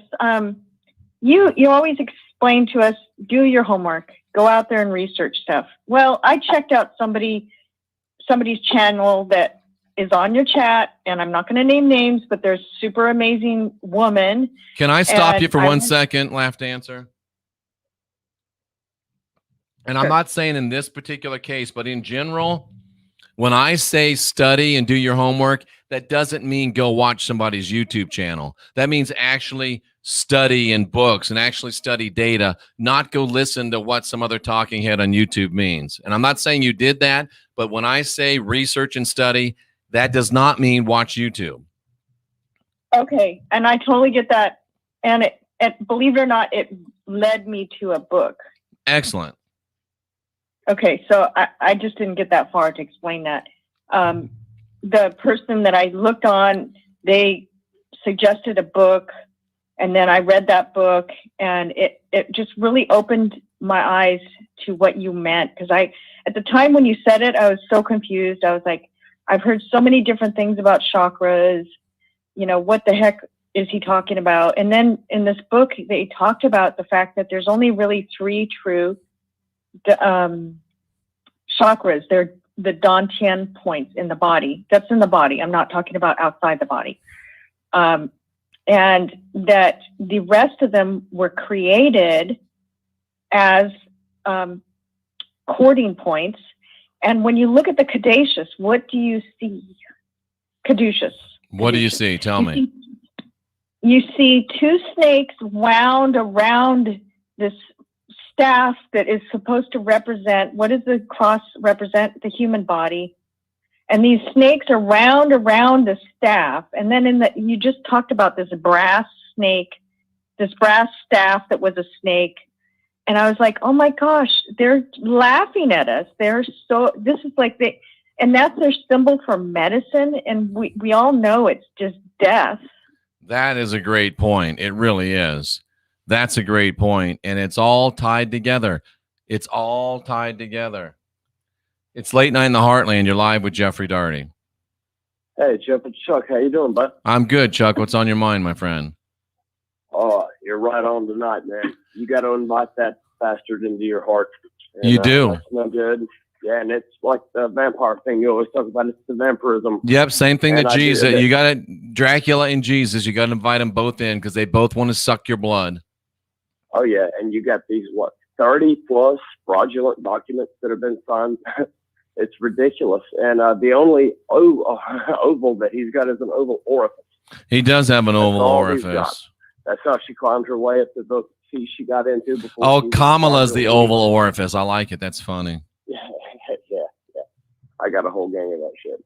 Anyway, hi, guys. It's been a while. I love what you do, man. Just wanted to say hey and let you know I'm always thinking about you guys and always thinking positive. I haven't been worried a bit in the world. Not at all. There's been people around me and my old lady just worried to death. And I'm like, look, he's got it covered. We'll make it. What's in the plan? We're going to make it without him if it goes that way. Well, thanks for calling, Chuck. I really appreciate it. And it's good to hear from you again. It's Late Night in the Heartland. You're live with Jeffrey Daugherty. Hey, how's it going, Jeffrey? Good. Hey, what's up? You kind of gave me an epiphany. I mean, I could be wrong, but so the Council of Nicaea, okay, they told us that Constantine joined the pagans and the Christians, right? Well, they told us that he joined the Christians, yeah. Well, the Christians that were around for like 300 years. Right. But anyway, listening to your show tonight, I had this crazy epiphany, and I'm like a researcher like you. What if they made up the fact that there was ever the Christians for 300 years? What if they made up the word pagan? What if they made up the word druid? Wow. All to continue the war against Aryans and against Tartaria. That's really brilliant because there weren't, I mean, even if what they tell us was true, this didn't start until about 100 AD. And Constantine was about 300, so they could well have been lying for 200 years. And also, the Druids were called snakes. I'll tell you what, I love your show. I'm listening like every day. You're the shit, dude. I really appreciate it. Thanks Jeffrey. so much. Take care, brother. You too. Bye-bye. Wow, ladies and gentlemen. I don't like not having the video either, but what are you going to do? We just got to keep rolling like we roll. We got to keep doing like we do. And right now, how am I going to take a damn? I'm going to take a break anyway. But all you're going to do is be able to hear. Well, maybe I could share. Maybe I can share that. Let's see. Let's see if. Oh, I'm sorry. We got to take a break anyway. We'll have to get back to you after the break. Let's see if these will show up. Let's see if these will show up, ladies and gentlemen. Our ads. I don't know if they will or not. I doubt they will, but they might. They might. So let's see. Let's see what happens. Let's see if the ads show up. And if they do, great. If not, you're going to hear a nice ad. You're going to hear a nice ad, even if you don't see a nice ad. And I wonder if it does show up, if I can put myself on this other screen. Well, no, that one doesn't have a, it's the camera is the problem. The camera doesn't even have the light on it. Something must have broke. Something must have broke. Anyway, I don't know, ladies and gentlemen. I just don't know. But let's see. Oh, it looks like it's going to work. So you'll get some video tonight. I'm Jeffrey Daugherty, the Christian Whistleblower. This is Late Night in the Heartland. I'll be right back. And I think we're going to go until 1 a.m. tonight. We'll do a third hour since I took so long, if the calls support it. We'll be right back after this with your calls. Discover the new revolution in skincare, CBD and CBG. Different from topicals you can find today. These are potent cannabinoids found in hemp, and their benefits to the skin are extraordinary. CBD and CBG have been called the nutrient-rich skincare dynamic duo, thanks to their ability to promote purer and healthier-looking skin, support youthful and a radiant complexion, maintain moisture, and fight the visible signs of aging. From the renowned leader in hemp-derived skincare, HempWorks now offers 3 top-rated topicals with CBD and CBG. Refresh, a must-have daily moisturizing cream offering all the benefits of CBD, CBG, and apple stem cells. A great way to support tighter, brighter, and healthier-looking skin. Revive, a restorative night cream that helps to minimize the appearance of fine lines and wrinkles, improves skin tone, and seals in hydration. Relief Cooling Topical Cream, a soothing massage for your skin to unwind at the end of a long day. Order today and experience the HempWorks difference for yourself. Exclusively by HempWorks. And you can go right here to this great website and find out all you want to know about HempWorks. They really are great products. I use them every day, and it's some really, really awesome stuff, ladies and gentlemen. CBD, the skincare, the oils, the travel, the sprays, amazing stuff. It's Late Night in the Heartland. You're live with Jeffrey Daugherty. Howdy again. Hey. So I had a question for the rods. Okay. Would deleting all the fake chakras in our systems help us to repulse the parasites, I'll call it? I'm in general talking about deep state parasites as well as. You know, for what it's worth, you can't see it, but the rods say yes. So, yeah, appreciate the question. Thank you very much. And I guess I should have let her stay on because we don't have another caller right after that. But hey, that's okay. Maybe we won't stay until 1 o'clock tonight. No problem. Let's see. Let's go to the chat rooms and see what we've got going on in the chat rooms. Let's see if we actually have any real questions over on Facebook. I don't know, but Luther says, or Gene says, life is beautiful. Let's live. I appreciate that so very much. and we do. And of course, Donna Holmes says that I am doing all I can to turn people away from God to get rich. Well, Donna, would you please submit the little bitch report form? And I need to do another one for people like you, stupid little bitch report form, because if you had any brains in your head, you would know that I'm not monetized. So how the hell am I getting rich by being demonetized? Pull your head out your ass. Stupid bitch report form. Fill it out, send it in. Fill it out and send it in.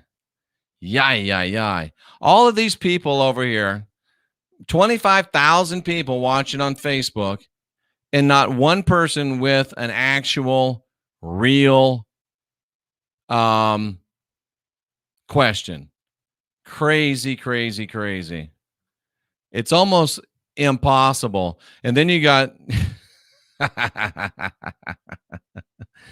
the stupid bitch report form. Fill it out. It's Late Night in the Heartland. You're live with Jeffrey Daugherty. Hello.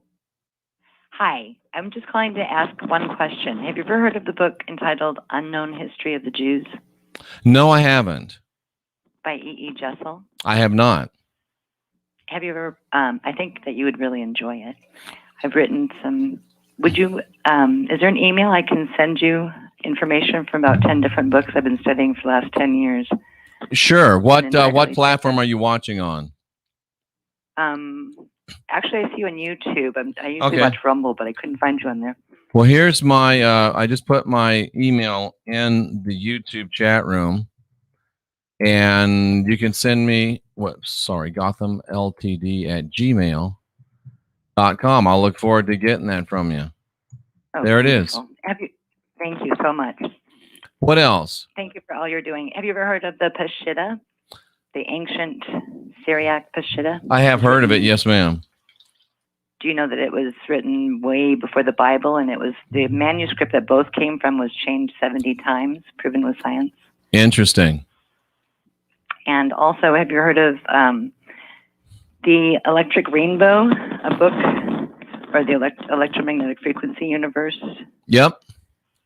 Okay. Well, in ancient Aramaic, Jesus, I know that's a hard word for you, but Jesus didn't believe in the God of the Bible or that religion.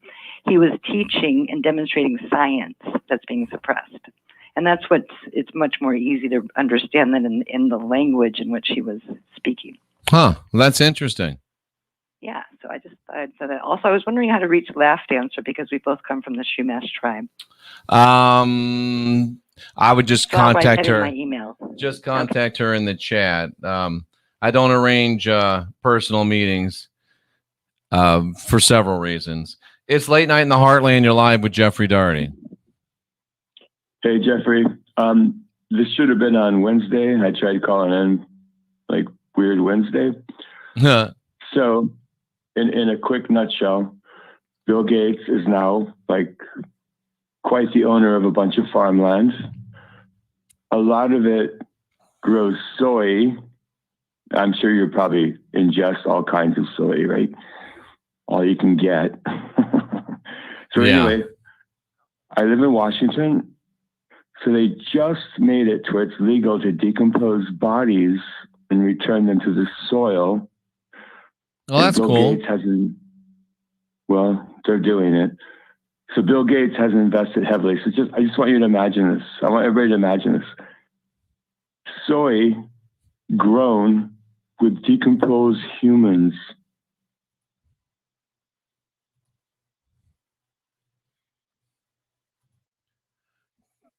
Well, thanks for the call. I'm not really sure what to make out of that one. Not really sure what to make about that one. The reason why there's so many versions of the Bible is because the Bible's fake. Why is there so many versions of, any fairy tale? Because it's fake, ladies and gentlemen. It's just that simple. It's fake. It's that easy to figure it out. Soylent Jesus, absolutely. Because you're eating Jesus. You eat his flesh. You drink his blood. I think that's really gross. It's called lore, ladies and gentlemen. Stories. Well, what about the Anunnaki? It's older than the Bible. Well, great. It's an older story. Cool story, bro. Cool story, bro. And Alora, usually if you ask a question 17 times and it doesn't get answered, that means that you need to, this is a call-in show. And in a call-in show, you pick up the phone and you call in if you have a question. You don't keep putting it in the chat over and over and over. So if you have a question, pick up the phone and call in. Be interesting. Be polite and call in. Just that easy. Just that easy. Just that easy. Oh my God, you said 17. I'm not even sure what that means. All right, ladies and gentlemen, that was some interesting stuff. The phone lines are still open. Let me put the phone line back on the bottom of the screen because I'm sure that not many of you have it memorized. I don't even have the phone number memorized. I got a lot of RAM, and I can't, I got to keep that RAM down to a minimum so I don't remember anything I don't have to remember. Karen says that all religion is a cult. Well, religion and cult is the same thing. So you're absolutely 100% right. Absolutely 100% right. It's Late Night in the Heartland. You're live with Jeffrey Daugherty. Hey, it's Chuck again. Hey, Chuck, what's up? Not much. I just wanted to hit on what that guy was saying about Bill Gates. I don't know anything about that personally. I will check that out as I do everything, but that is kind of a creepy deal there, like the Soil and Green New Deal. Ed? Where he's buying up all this farmland. The soy is mass produced. Everybody uses it in everything. And it's a profitable business. And that's one of the things that Monsanto is pushing for, is to take over you can't reseed your own field. You have to buy the Roundup Ready seed, or whatever the equivalent is now that there are the lawsuits against Roundup. Anyway, they've monopolized it, and he's profiting from it just like the pharmaceutical companies. Well, that's not a big surprise, is it? Of course not. And it's time for people to pull their head out of their fucking asses and wake up, smell the fucking coffee, and get with the program, because it's beyond too late. It's time for action. And I don't mean go out and, I'm not I'm with you. Violence, but I'm with you. Yeah. And I just really, I want to ask your opinion. Why do these people that clearly hate me, why do they sit around for 2 hours and troll me? Are they that pathetic, or are they just can't quit me? Which one is it? Well, it's cognitive dissonance at its finest, and they can't quit you. And like you said, it will eventually hit them. It will. They will submit to the truth, because the truth, as they love to say so much, will set you free. Yeah. I appreciate it, and I think you're right. I think that's what's going on. You just can't quit me because you know it's true. You know it's real. So I guess I should welcome the bitches instead of banning the bitches, because the bitches that stay is the bitches that can't quit me. They're the broke back mountain bitches. Broke back mountain, or as Timothy says, they're paid shills, one or the other. Could be. I don't think we're big enough for paid shills. It's Late Night in the Heartland. You're live with Jeffrey Daugherty. Hi, Pre. How are you? I'm excellent. How are you? I'm doing fine. Donna Holmes is all Brokeback Mountain on me. She can't quit me. I can't quit you. I was going to comment on that. And you know what I'm drinking, Brandon, since last night? Cynthia had been trying to get me to drink this for 2 years. I got my water, my distilled water with my electrolytes in it, and Diatomaceous earth. Nice. Yep. I'm looking into that. I just got some, it's not coffee. It's like a home blend that it's tea, but it's got a bunch of healing herbs and stuff in it, but it tastes kind of like coffee, but it's a tea. Oh, I gotcha. Yeah, so it's pretty good stuff. Yeah, but I am trying to get rid of my parasites. I think I'm really, really clean because my diet is amazingly clean, but I don't want none of them. I don't want the Father, the Son, or the Holy Ghost coming out of my damn wrist. Well, you got to make sure you cook your meat thoroughly to kill all the parasites that are in there. Well, I do like my meat rare, so that could be an issue. Steve Dreyer, colloidal silver, good stuff. Anyway, yeah, colloidal silver is great for you. What's on your mind, Brandon? Besides, you said you wanted to mention on the I wanted to mention the reason why people feel the need to stick around is because the parasites in their body are seeking hosts to spread, and they need to evangelicalize everything. They feel the need to defend their beliefs because it's the parasite within them that's seething. But why wouldn't the parasite want to run away from it? Somebody says they're used to Howard Stern and they love this show too. Well, I guess that's a compliment, right? Well, yeah. Think of how toxoplasmosis works and use that. That's where the rats follow the cats around and they get ate. Yeah. Yeah. It's, and then, but that would mean, so I'm actually, the truth that we're putting out actually has its own drawing power, so that even though they really can't quit me because there's spirit in them, the spark of divinity. Even you know what it showed me, Brandon? Even a bitch has got a spark of divinity.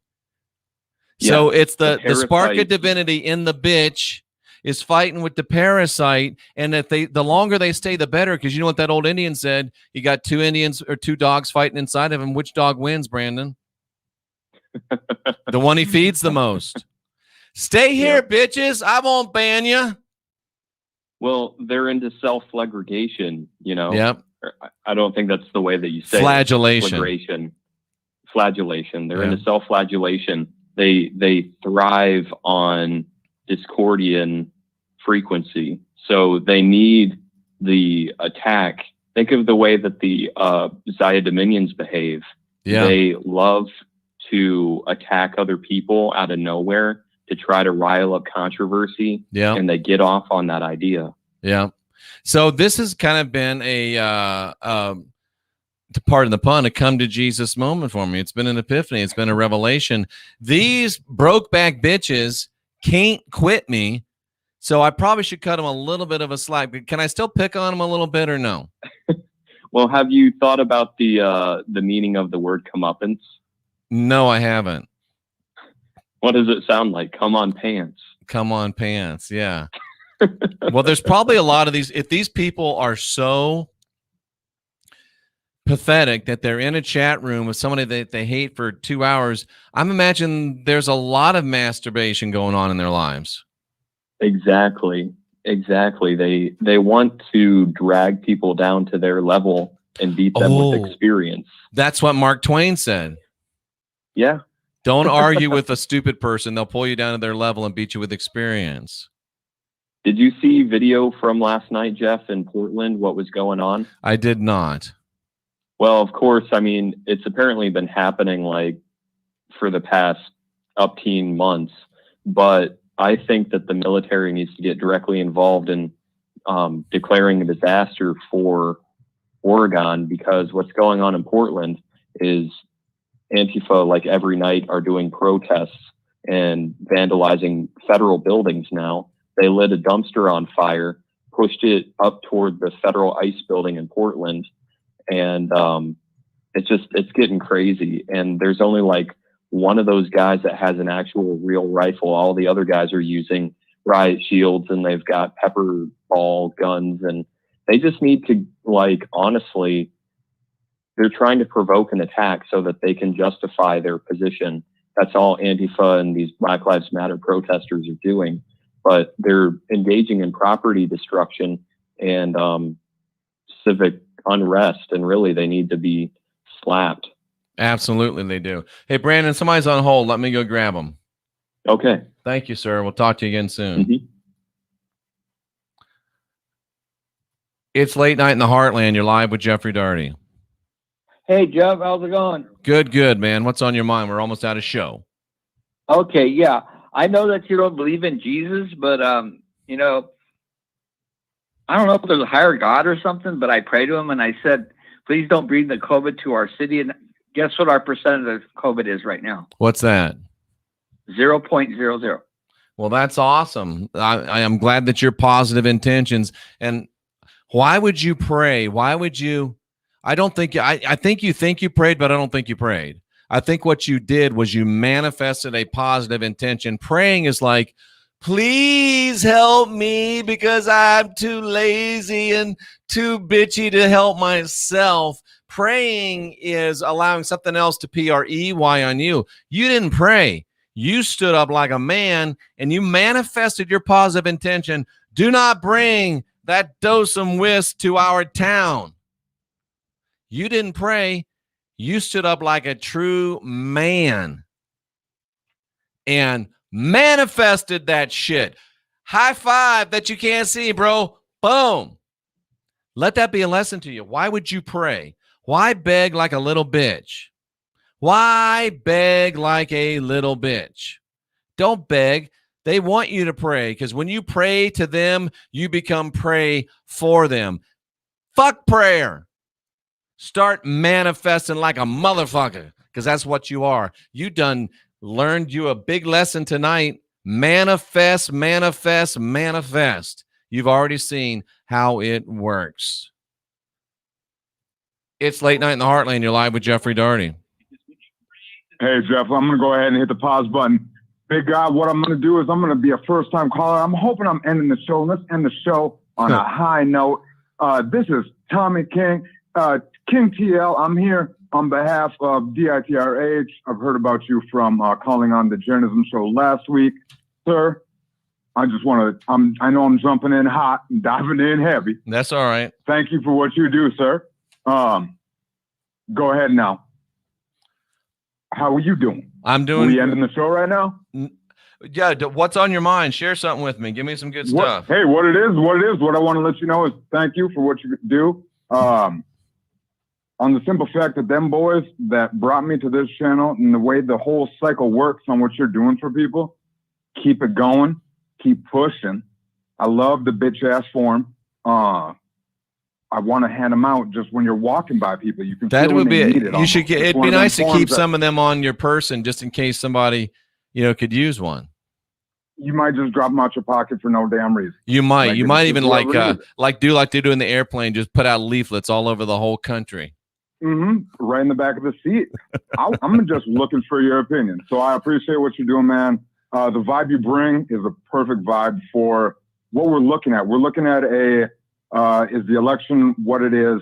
Are these people who they are? We're seeing crazy things. We are. Just so many different things that are going on in whatever this is. At the same time, we're all growing and learning and figuring just yourself out as a person. Then you look out and all these other things are changing constantly.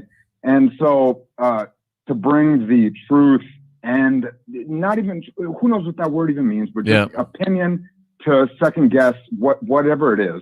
I appreciate it, man. Like I said, I appreciate you. Thanks for calling. There's one more person I want to grab here before we end the show.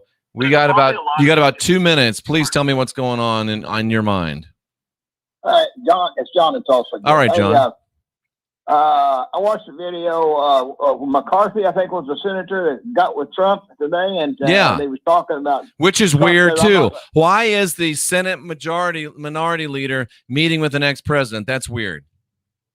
Yeah, it is weird. But what I found out is that Donald Trump said he's not going to start a third party. He's going to work with the Republican Party. He's going to use the campaign money that's come in during the campaign, and they're going to get all the Republicans they can get to turn this thing over. And I don't know, there's probably other things involved too with what we've been talking about. And then I watched it with Giuliani, and Giuliani says that in Arizona, they're going to go tear those machines apart. They're still working on this damn thing. They are. And did you hear today? I saw a video. President Trump was playing golf down in Palm Beach. He walks off the course and somebody says to him, Mr. President, thank you for your service. We really appreciated it. And President Trump smacks himself on the thigh a couple of times and says, thank you very much, but we're not finished. That gives me goosebumps. And quickly, I want to say one more thing. On the phone lines the other day. I had to hang up and call back again. Is there any way you can turn that time up a little bit more? And we're waiting on the. It's up as far as it can go, John. Unfortunately. Okay, that's all I need to know. I just have to call back. That's okay. Once in a while, not very often, but once in a while it goes too long and you get hung up on. Yeah, it's 15 minutes. So I never dreamed that we'd have more than 15 minutes hold time necessary, but we really appreciate it. I know we had a lot of craziness tonight. It wasn't so, I'll get the video fixed before tomorrow, even if I have to go buy another camera. And I appreciate your patience. I appreciate you hanging in there. And this really has given me an idea on the broke back bitches. If you can't quit me, I won't quit you. And I'll try to be a little more nice. Is that the right word to you? Whoops. Sorry about that. I'll try to be a little nicer to you. But try not to be so pathetic. If I'm trying to be nicer to you, try not to be such a bitch. And you could fill out the form. To all of my last generation real humans, salute. And to all them broke back bitches that can't quit me, I'll be back here tomorrow night, same time, same place.